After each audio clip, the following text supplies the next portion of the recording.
শক্তিশালী ভূমিকম্পে কেঁপে উঠছে বিশ্বের বিভিন্ন দেশ।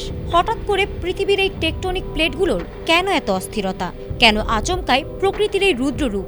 এই প্রশ্ন এখন সবার মনে। মাত্র কয়েকদিন আগেই ভেনেজুয়েলায় আঘাত এনেছে প্রলয়ঙ্কারী জোড়া ভূমিকম্প।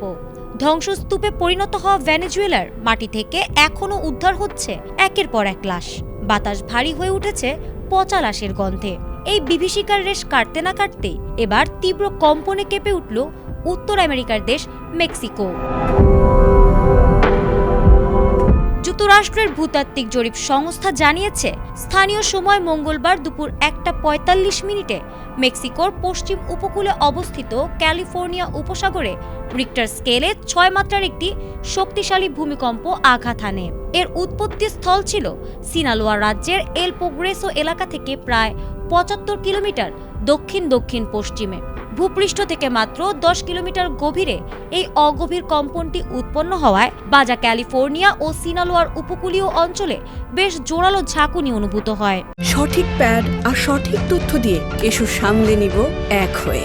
Mona Lisa sanitary napkin. তবে স্বস্তির বিষয় হলো, মেক্সিকোর প্রাথমিক দুর্যোগ ব্যবস্থাপনা কর্তৃপক্ষের রিপোর্ট অনুযায়ী এই ভূমিকম্পে এখন পর্যন্ত কোনো বড় ধরনের ক্ষয়ক্ষতি বা প্রাণহানির খবর পাওয়া যায়নি।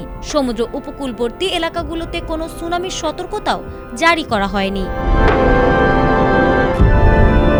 ভেনেজুয়েলার ট্র্যাজেডি যখন বিশ্ববাসীকে কাঁদো কাঁদো করে তুলেছে, তখন মেক্সিকোর এই মাঝারি থেকে শক্তিশালী কম্পনটি বড় কোনো বিপর্যয় না ঘটালেও একে ভবিষ্যৎ বড় কোনো দুর্যোগের আগাম সতর্কবার্তা হিসেবে দেখছেন বিশেষজ্ঞরা। ইউএসজিএস এর তথ্য অনুযায়ী 19 থেকে 26 জুনের মধ্যে বিশ্বজুড়ে 4.5 বা তার বেশি মাত্রার মোট 93টি ভূমিকম্প রেকর্ড করা হয়েছে।